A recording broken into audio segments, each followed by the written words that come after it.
Welcome to all. இது one all. நான் உங்கள் ஏஜே. இன்னைக்கு என்ன வீடியோ பார்க்க போகிறோன்னா, இந்தியா வர்சஸ் இங்கிலாண்டோடைய செகண்ட் T20 மேட்சுக்கான ஒரு ஃபேண்டசி ப்ரிவ்யூ வீடியோ தான் பார்க்க போகிறோம். ஸோ வாங்க வீடியோ பார்க்கலாம். ஸோ வீடியோ உள்ளே போகிறதுக்கு முன்னாடி நம்ம சேனலை சப்ஸ்கிரைப் பண்ணாமல் யாராவது பார்த்துக்கிட்டு இருந்தீங்கன்னா சப்ஸ்கிரைப் பண்ணிக்கோங்க. இந்த மேட்ச்சு எங்கே ப்ளே ஆகுது அப்படின்னு பார்த்தீங்கன்னா, ஸோ ஃபஸ்ட்டு இந்த மேட்ச்சு நாளைக்கு 25ஆம் தேதி இந்த மேட்ச் நடக்க போகுது. இந்த மேட்ச் எங்கே ப்ளே ஆகுது அப்படின்னு பார்த்தீங்கன்னா, நம்ம சென்னையில் சிதம்பரம் எம்ஏ செட் ஸ்டேடியத்தில் தான் இந்த மேட்ச் ப்ளே ஆக போகுதுன்னு கூட சொல்லலாம். ஸோ வாங்க நம்ம வீடியோக்குள்ளே போகலாம். ஸோ இந்த மேட்ச்சு பார்த்தீங்கன்னா,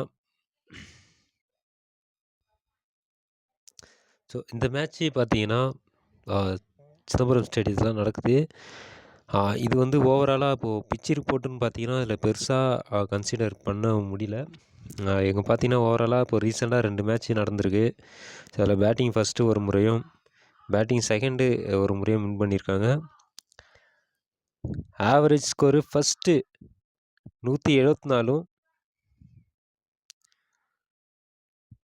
வெஸ்ட் இண்டீஸு 121, நியூசிலாண்டில் 167 இந்த ஸ்கோர் ப்ளே பண்ணியிருக்காங்க.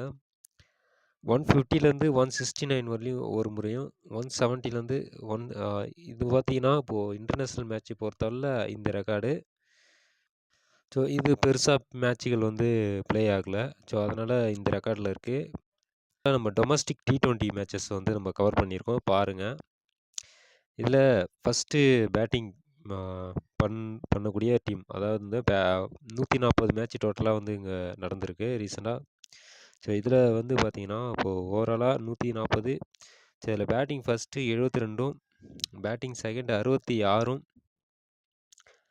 159 ஃபஸ்ட் இன்னிங்ஸோட பெஸ்ட்டு ஸ்கோர்னு சொல்லலாம். ஸோ இதில் சென்னை சூப்பர் கிங்ஸ் ஹை ஸ்கோராக 246 அடிச்சிருக்காங்க.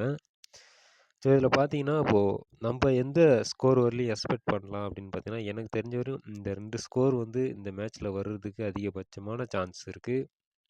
ஸோ அதனால் நீங்கள் டீம் மேக் பண்ணும்போது இந்த 2 ஸ்கோர்ஸை நீங்கள் டார்கெட் பண்ணுங்கள். ஒருவேளை இங்கிலாந்து ஃபஸ்ட்டு பேட்டிங் பிடிச்சாங்கன்னா நம்ம 150க்கு பிலோ எதிர்பார்க்கலாம். ஃபஸ்ட்டு இப்போது நம்ம என்ன பார்க்க போகிறோன்னா, போன மேட்சோட ட்ரீம் டீம் அனலிஸ் தான் பார்க்க போகிறோம். இப்போ ஃபஸ்ட்டு பார்த்தீங்கன்னா ஜாஸ் பட்லர் இருக்காங்க. Second Sanju Samson, Abhishek Sharma, Harry Brook, Tilak Varma, Axar Patel, Hardik Pandya, Varun Chakravarthy, Jofra Archer, Arshdeep Singh, Adil Rashid. So இத்தனை பேர் நம்ம என்ன பண்ணியிருந்தோம்னா, ஃபார்மெட்டை கரெக்டாக எடுத்துட்டோம். ஆனால் பிளேயரை கம்ப்ளீட்டாக கோட்டம் விட்டுட்டோம். அதுதான் உண்மை. ஸோ அதுலேயும் இல்லாமல் கேப்டன் கொஞ்சம் கரெக்டாகவே போட்டு நம்ம வருண் சக்கரவர்த்தியை கேப்டனாக ட்ரை பண்ணியிருந்தோம். இல்லைன்னா அபிஷேக் சர்மா வருவாருன்னு தெரிஞ்சும் அதை நம்ம எடுக்காமல் விட்டது தான் மிகப்பெரிய மைனஸ். அதேமாதிரி ஹாரி ப்ரூக்கும் வருவாருன்னு தெரியும், நம்மளும் அவரை எடுக்கலை. திலக் வர்மாவை எடுத்திருந்தோம், மேலே உள்ள எல்லாரையும் எடுத்திருந்தோம். ஹார்திக் பாண்டியாவை எடுத்திருந்தோம், அக்ஷர் பட்டேலை கூட எடுத்திருந்தோம். இங்கே நம்ம கீழே ஒரு பிளேயரை மிஸ் பண்ணது ஆதில் ரஷீத்தை மிஸ் பண்ணியிருந்தோம். ஸோ அதனால் டீம் டோட்டலாகவே கொலாப்ஸ் ஆகிடுச்சு. ஸோ ஆனால் நெக்ஸ்ட்டு மேட்ச்சில் நம்ம கண்டிப்பாக ஓரளவு பிளேயரை எடுக்கிற முனைப்பில் தான் ஈடுபடணும். சிதம்பரம் எம்எஸ் ஸ்டேடியத்தை பொறுத்த அளவில் நம்ம என்ன இருக்கலாம்னு பார்த்தா, ஸ்பின்னருக்கு அதிகமாக சப்போர்ட் கொடுக்கக்கூடிய ஒரு கிரவுண்டு. ஸோ அதனால் ஸ்பின்னர்ஸை நீங்கள் கொஞ்சம் கவனமாக எடுத்துகிட்டு போங்க. பார்ப்போம். ஸோ வாங்க, நம்ம இப்போ இன்றைக்கி என்ன பார்க்க போகிறோன்னா, டிசி மெத்தட் தான் பார்க்க போகிறோம். டிசி மெத்தடில் என்ன நீங்கள் பார்க்கணும் அப்படின்னு பார்த்தீங்கன்னா, ஃபஸ்ட்டு பிளேயர் நம்ம விளையாண்ட பிளேயரை மட்டும் கன்சிடர் பண்ணணும். இந்த பிளேயர் தான் கன்சிடர் பண்ணக்கூடாது. ஸோ விளையாண்ட பிளேயரில் விக்கெட் கீப்பரில் ஒரே கிரெடிட்டில் 2 பேர் இருக்காங்களா அப்படின்னு சொல்லிட்டு பார்க்கணும். இதில் இருக்காங்களா அப்படின்னு கேட்டிங்கன்னா, விக்கெட் கீப்பரில் இருக்காங்க. ஃபஸ்ட்டு நம்ம இந்த சைடில் உள்ள டீம் எது இருக்கோ அந்த பிளேயரை நம்ம ஃபஸ்ட்டு எடுத்துக்கிறோம். ஃபஸ்ட்டு பார்த்தீங்கன்னா, நம்ப இந்த லெஃப்ட் சைட்ல இந்திய டீம் இருக்கு. ஸோ, அதில சஞ்சு சாம்சன். ஸோ, அதனால நம்ம ஃபஸ்ட்டு எடுத்துக்கிறோம். இந்த மெத்தடு நல்லா கத்துக்குங்க. இதுதான் ரொம்ப மெயினான ஒரு மெத்தடு.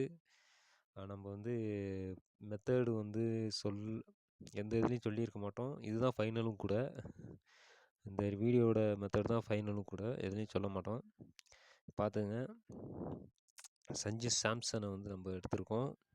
அதேமாரி இங்க நம்ம பார்த்தீங்கன்னா, இங்க வேற யார் யார் இருக்காங்க அப்படின்னு பார்த்தீங்கன்னா, அதே மாரியே ஒரே கிரெடிட்ல 2 பேர் இருக்கலாம். அது எந்த டீம்ல உள்ள பிளேயரும். ஆனா 2 டீம்ல உள்ள பிளேயரு ஆனா அந்த டீம் என்ன கண்டிஷன் அப்படின்னு பார்த்தீங்கன்னா, ஒரே டீம்லேருந்து 2 பேருமே ஒரே கிரெடிட்ல இருக்காங்க அப்படின்னா, அந்த கிரெடிட்டை நீங்க எடுக்க வேணாம். ஒரே கிரெடிட்ல 2 டீம்லயும் இருக்கணும். அதுதான் பாருங்க, நம்ம 2 டீம்ல உள்ளதான் கன்சிடர் பண்ணிட்டு இருக்கோம். அதே மாதிரி தான் நம்ம வந்து பிளேயர் எடுக்கணும். அதையும் நல்லா வாட்ச் பண்ணி எடுங்க. இங்க அபிஷேக் சர்மா நல்லா பார்த்துக்குங்க. இவங்க எல்லாமே சிங்கிளா இருக்காங்க. இங்க ஒரே கிரெடிட்ல 2 பேர் இருக்காங்க. அபிஷேக் சர்மா இருக்காரு. அப்படியே வந்தீங்கன்னா இங்க ரிங்கு சிங் இருக்காரு. Harry Brook. அப்படியே வந்தீங்கன்னா இங்க பார்த்தீங்கன்னா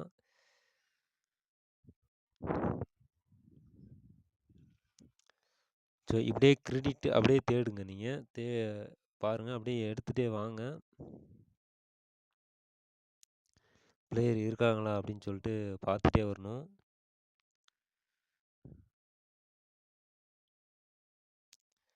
ஆல்ரவுண்டரில் பிளேயர் இல்லை. ஸோ அதனால் இங்கே பார்த்தீங்கன்னா இங்கே பிளேயர் தான் இருக்காங்க. வருண் சக்கரவர்த்தி இருக்கார். நல்லா பார்த்துங்க. ஒரே கிரெடிட்டில் வேறு வேறு டீமில் 2.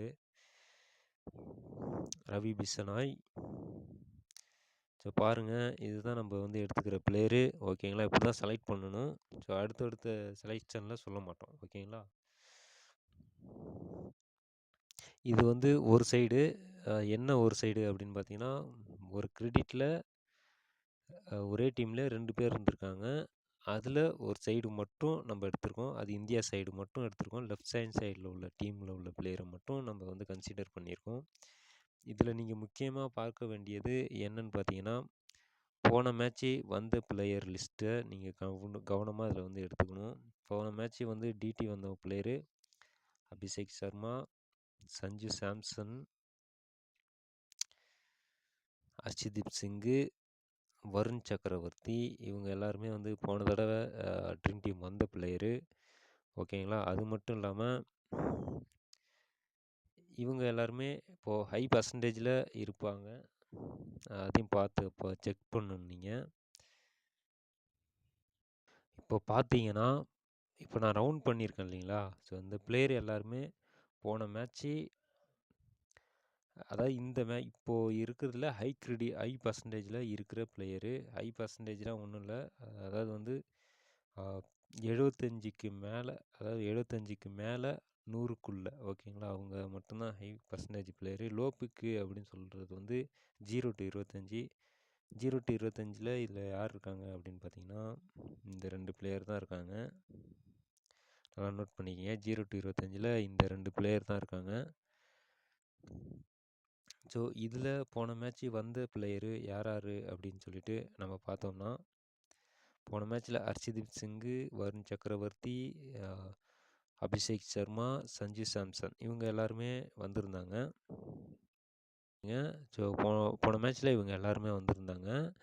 ஸோ அதனால் நீங்கள் என்ன பண்ணணும் அப்படின்னு பார்த்தீங்கன்னா, இந்த சைடில், அதாவது வந்து இங்கேருந்து 1 or 2 பிளேயரு, ஒரு பிளேயரு கிட்டத்தட்ட நீங்கள் கட் அதாவது வந்து 1 or 2 பிளேயரு நீங்கள் வந்து கட் பண்ணணும். இந்த கட் பண்ணுறது அப்படின்னு நீங்கள் எப்படி கட் பண்ணலாம் அப்படின்னு பார்த்தீங்கன்னா, இப்போது இந்த சைடில் நான் சொல்லியிருக்கேன் இல்லைங்களா? இந்த சைடில் நீங்கள் இதில் வந்து கன்சிஸ்டன்சி பிளேயர் யார் யார் அப்படின்னு சொல்லிட்டு நீங்கள் பார்த்து வச்சுக்கணும். அதுவும் கரண்ட் ஃபார்மில் உள்ள பிளேயர் யார் யார் அப்படின்னு சொல்லிட்டு நீங்கள் வந்து பார்க்கணும். கன்ஃபார்மாக இவங்கள்லேருந்து 1 or 2 பிளேயரு கன்ஃபார்மாக வரமாட்டாங்க. அதுதான் வந்து ப்ரொசீஜரு. அதுவும் இல்லாமல் நாளைக்கு வந்து ஸ்பின் அட்டாக்கு கூட இருக்குது. அதில் அபிஷேக் சர்மா கட் ஆகலாம், ஹர்ஷதீப் சிங்கும் கட் ஆகலாம். இந்த 2 பேரில் லோப்புக்கில் இருக்கக்கூடிய ரவி பிஷனாய் கம்பல்சரியாக உள்ற வந்துடுவார். ரிங்கு சிங்க்கு கட் ஆகிறதுக்கு வாய்ப்பு இருக்குது. டவுன் தி ஆர்டரில் வர பிளேயரு அப்படிங்கிறதுனால இந்த பிளேயரு கட் ஆகலாம். ஓகேங்களா? இதுதான் மெத்தடு, நல்லா பார்த்துக்குங்க. பாருங்கள், இது வந்து இன்னொரு சைடு. அதாவது நம்ம போன தடவை இந்தியா அப்படின்னு சொல்லி எடுத்திருந்தோம். இந்த சைடு இங்கிலாண்டோட அந்த ஒரே கிரெடிட்டில் 2 பேர் இருக்கிற ஃபார்மெட்டில் இது வந்து 2வது சைடு டேபிள் 1ல் இன்னொரு டீம். ஓகேங்களா? சரி, இதில் வந்து பார்த்தீங்கன்னா இப்போ இந்த 3 பேர் இருப்பாங்க. இப்போ பாருங்கள், வந்த பிளேயரு இந்த 3 பேர் தான். இந்த 3 பேர்லேருந்து எனி ஒன் பிளேயர் வந்து கட் ஆகிடுவாங்க. இதில் யார் கட் ஆவாங்க அப்படின்னு பார்த்தீங்கன்னா, ஆதில் ரஷீத்தும் ஹாரி ப்ரூக்கு கட் ஆகிறதுக்கு சான்ஸ் இருக்கா அப்படின்னு கேட்டிங்கன்னா, ரொம்ப நிதானமாக விளையாடக்கூடிய பிளேயர் தான் ஹாரி ப்ரூக்கு. டெஸ்ட்டு ஃபார்மெட்டில் நல்லா விளையாடக்கூடிய பிளேயரு. அப்போ நீங்கள் இந்த இடத்துல நீங்கள் கட் பண்ணணும் அப்படின்னா, நீங்கள் ஜோஃப்ரா ஆர்ச்சரை ஒரு சைடு கூட கட் பண்ணலாம். ஆனால் ஃபாஸ்ட்டுக்கும் இங்கே சப்போர்ட்டு நல்லாவே கிடைக்கிது ரீசன்ட் டைமில். ஸோ அதனால் பிளேயரை வந்து பார்த்து கட் பண்ணுங்கள். மார்க் விட்டு வர்றதுக்கு ஒரு சான்ஸ் இருக்குது. ஓவர் ஃபுல்லாக கொடுத்தாருன்னா வருவார். அதையும் நோட் பண்ணிக்கிங்க. பென் டக்கட் வந்து ஒரு மஸ்ட்டு பிக்காக வந்துடுவாருங்க உள்ள. ஓகேங்களா? இதை நோட் பண்ணிக்கிங்க, கரெக்டாக நோட் பண்ணுங்கள், இதுதான் முக்கியம். இதில் பாருங்கள், இது எப்படின்னா, இப்போ விக்கெட் கீப்பர் செக்ஷனில் இந்தியா பிளேயரில் சிங்கிள் கிரெடிட்டாக, அதாவது வந்து விக்கெட் கீப்பரில் மட்டும் சிங்கிளாக இருக்கணும். எந்த கிரெடிட்டாக வேணால் இருக்கலாம், ஆனால் சிங்கிளாக இருக்கணும் அந்த கிரெடிட்டு. நான் போன தடவை எடுத்தேன் இல்லைங்களா, அதாவது ஒரே கிரெடிட்டில் 2 பேர் இருக்காங்களே அப்படின்னு எடுத்திருந்தோம். ஆனால் இங்கே ஒரு கிரெடிட் மட்டும்தான். ஆனால் 2 பேராக இருக்கலாம். அது எந்த டீமில் உள்ள பிளேயராக கூட இருக்கலாம். ஆனால் என்னென்னா, எடுக்கிறப்போ நம்ம வந்து தனித்தனியாக பிரித்து எடுக்கணும். இந்தியா டீமு, இங்கிலாந்து டீம்னு எடுக்கணும். இப்போ இங்கே பார்க்குறோம், இதில் பார்த்தீங்கன்னா சிங்கிள் கிரெடிட்டில் யார் இருக்காங்க அப்படின்னு பார்த்தா, இங்கிலாண்டை சேர்ந்த ஜாஸ் பட்லர் மட்டும்தான் இருக்கார் 9ல். இப்போது அப்படியே இந்த சைடு வாங்க. இந்த சைடில் பார்த்தீங்கன்னா பாருங்கள், சிங்கிளாக இருக்கார், சேர்ந்து இல்லை. நல்லா பாருங்கள், கிரெடிட்டும் வேறு. நம்ம இவரை செலக்ட் பண்ணிக்கிறோம், சூரியகுமார் யாதவை செலக்ட் பண்ணியிருக்கோம். அடுத்தது திலக் வர்மாவை செலக்ட் பண்ணியிருக்கோம். அடுத்தது பார்த்தீங்கன்னா அபிஷேக் சர்மா. ஸோ அப்போ அபிஷேக் சர்மா வந்து நம்ம எடுக்கணும். ஏன் எடுக்கணும் அப்படின்னு பார்த்தீங்கன்னா, இங்கே பாருங்கள், 8 கிரெடிட்டு, இவங்களும் 8 கிரெடிட்டு, வேறு டீமு சேர்ந்து வேறு இருக்காங்க. ஸோ அதனால் என்ன பண்ணணும்னா, இவங்களை வந்து எடுத்துடணும். 8 கிரெடிட்டு நம்ம ஃபஸ்ட்டு பார்த்தோம் இல்லையா, அதில் உள்ளது. அதனால் இவங்களை கட் பண்ணிடணும். வேறு ஏதாவது பிளேயர் இருக்காங்களா அப்படின்னு சொல்லிட்டு பார்த்தா வேறு எதுவும் பிளேயர் இல்லை. இப்போ அடுத்தது பார்த்தோம்னா, நம்ம இங்கே பாருங்கள், ஹார்திக் பாண்டியா இருக்கார் சிங்கிளாக. அடுத்து அக்ஷர் பட்டேல் இருக்கார், நிதிஷ்குமார் ரெட்டி இருக்கார். அப்படியே வந்தோம்னா இங்கே தான் பிளேயரு. நம்ம இதெல்லாமே எடுத்துகிட்டு ரவி பிஷனாய் இருக்காரா அப்படின்னு பார்க்கணும். அது ஒன்றும் இல்லை. வேறு பவுலிங்கில் யார் இருக்காங்க அப்படின்னு பார்க்கணும். இந்தியா சைட்லேருந்து யாரும் இல்லை, உண்மையிலே யாருமே இல்லைங்க. பார்த்துக்குங்க, எல்லாருமே சேர்ந்து தான் இருக்காங்க. ஸோ அதனால் என்ன பண்ணணும், நம்ம இந்த பிளேயரை மட்டும் கன்சிடர் பண்ணணும் இப்போ. ஓகேங்களா?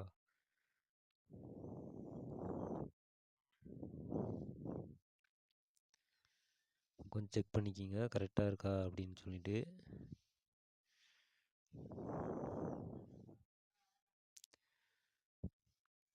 இங்கே பாருங்கள், ரிங்கு சிங்கை நம்ம எடுத்து வச்சுருக்கோம். இங்கே பாருங்கள், இங்கே ஹாரி ப்ரூக் கீழே இருக்கார், மேலே ரிங்கு சிங் இருக்கார். இதை தவறுதலாக வந்து செலக்ட் பண்ணியிருக்கோம். இதுதான் இங்கே ஃபார்மெட்டு. இப்போது பார்த்தீங்கன்னா இதில் ஒரே ஒரு லோப்புக்கு மட்டுமே இருக்குது. லோப்புக்கு யார் அப்படின்னு பார்த்தீங்கன்னா நிதிஷ்குமார் ரெட்டி மட்டுமே லோப்புக்கு.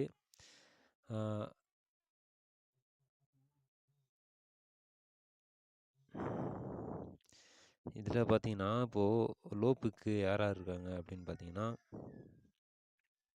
நிதிஷ்குமார் ரெட்டி ஒரு லோப்புக்கு மட்டுமே இருக்கார். அடுத்தது இவங்க எல்லாருமே ஹை பிக் பிளேயர். ஓகேங்களா? இந்த பிங்க் கலரில் நான் மார்க் பண்ணிக்கிற எல்லாருமே ஹை பிக் பிளேயரு. இந்த ஹை பிக் பிளேயரில் நம்ம வந்து யாரை வந்து எடுக்க போகிறோம் அப்படிங்கிறது தான் முக்கியம். அதுக்கு முன்னாடி நம்ம போன மேட்ச் வந்தவங்க லிஸ்ட்டை வந்து எடுக்கணும். இதில் ஹார்திக் பாண்டியா, அக்ஷர் பட்டேல், திலக் வர்மா, இந்த 3 பேர்லேருந்து எனி ஒன் பிளேயர் வந்து நெக்ஸ்ட் மேட்ச்சு கட் ஆகிறதுக்கான சான்சஸ் இருக்கா அப்படின்னு சொல்லிட்டு நீங்கள் பார்க்கணும். அது எப்படி பார்க்கணுன்னா, ஓவர் வந்து தருவாங்களா? கண்டிப்பாக அக்ஷர் பட்டேலுக்கு ஓவர் வந்துடும். ஹார்திக் பாண்டியாவுக்கு பேட்டிங் கிடைக்குமா அப்படிங்கிறத பார்க்கணும். ஓவர் போட்டால் விக்கெட் விழுமா அப்படிங்கிற ஒரு கான்செப்டும் நீங்கள் பார்க்கணும். அதேமாதிரி இதுக்கே நிதிஷ்குமார் ரெட்டி அவங்களுக்கு ரெண்டுமே தராங்களா, இல்லை தர்ற அளவுக்கு சான்சஸ் இருக்கா அவங்களுக்கு அப்படின்னு சொல்லிட்டு நம்ம பார்க்கணும். அதில் என்ன மெயினாக நீங்கள் பார்க்கணுன்னா, சூரியகுமார் யாதவ் அடுத்த மேட்ச்சு நல்ல பர்ஃபார்மன்ஸ் பண்ணுறதுக்கு சான்ஸ் இருக்கா? ஏற்கனவே சென்னை பிச்சு உங்களுக்கே தெரியும், ஸ்பின்னு பிச்சுனுங்கிறதுனால ஃபாஸ்ட்டுக்கு சப்போர்ட் கிடைக்குமா அப்படின்னும் கொஞ்சம் டவுட்டு. அந்த பிச்சு கண்டிஷனில் விளையாடுவாரா சூரியகுமார் யாதவ் அப்படின்னு ஒரு டவுட் வேறு இருக்கும். அதையும் நீங்கள் பார்க்கணும். இது எல்லாமே பார்த்து நீங்கள் பிளேயர் வந்து செலக்ட் பண்ணுங்க. அதுவும் ரொம்பவும் முக்கியமான ஒரு விஷயம். பார்த்துங்க. இது வந்து டேபிள் 2. ஓகேங்களா? இது வந்து டேபிள் 2. இதே ஃபார்மேட்டில் இங்கிலாந்து டீமுக்கு வந்து நம்ம செலக்ட் பண்ணணும். ஓகேங்களா? இப்போது இதில் பாருங்கள், இதில் என்னென்னா, இப்போது நம்ம வந்து இது வந்து ஒரு ஹை பிக் பிளேயரு. அதுக்கப்புறம் பார்த்தோம்னா வேறு யார் இதில் ஹை பிக்கு அப்படின்னு பார்த்தீங்கன்னா, லிவிங்ஸ்டன் ஒரு ஹை பிக் பிளேயர். ஓகேங்களா? அதை தவிர்த்து இவங்க எல்லாருமே லோ பிக் பிளேயரு. இந்த லோ பிக் பிளேயர்லேருந்து எனி ஒரு பிளேயரோ இல்லை 2 பிளேயரோ நாளைக்கு வர்றதுக்கு சான்சஸ் அதிகமாகவே இருக்குது. இப்போ இதுலேருந்து கண்டிப்பாக பிளேயர் வருங்க. நல்லா நோட் பண்ணுங்கள் நான் சொல்கிறத. இதுலேருந்து கண்டிப்பாக பிளேயர் வரும். இப்போது இதில் வந்து பார்த்தீங்கன்னா, இப்போ போன மேட்ச் வந்த பிளேயர் யார் அப்படின்னு பார்த்தீங்கன்னா, ஜாஸ் பட்லர் மட்டும்தான் வந்திருக்காரு. அதையும் நீங்கள் நோட் பண்ணிக்கிங்க. ஜாஸ் பட்லர் மட்டுமே வந்ததுனால இப்போது இதுலேருந்து வந்து பிளேயர் வந்து நீங்கள் எடுத்தே ஆகணும். யாரை எடுக்கலாம் அப்படின்னு பார்த்தீங்கன்னா, அக்கின்ஸ்டோன் கூட வருவாரா அப்படின்னு டவுட்டு. ஏன்னா ஃபுல் ஓவரும் கொடுக்க மாட்றாங்க. நாளைக்கு இந்த 2 பிளேயருக்கு பேட்டிங் பவுலிங் சான்சஸ் கிடச்சதுன்னா கண்டிப்பாக 2 பேர்லேருந்து ஒரு பிளேயர் வர்றதுக்கு சான்சஸ் அதிகமாக இருக்குது. நல்லா நோட் பண்ணி வச்சுக்கோங்க நான் சொல்கிறத. ஓகேங்களா? ஸோ இதுதாங்க டீம் மெத்தடு. மெத்தடு ஃபுல்லாக பார்த்தீங்களா? நம்ம வந்து பிளேயர் கொடுக்கல அதில். ஓகேங்களா?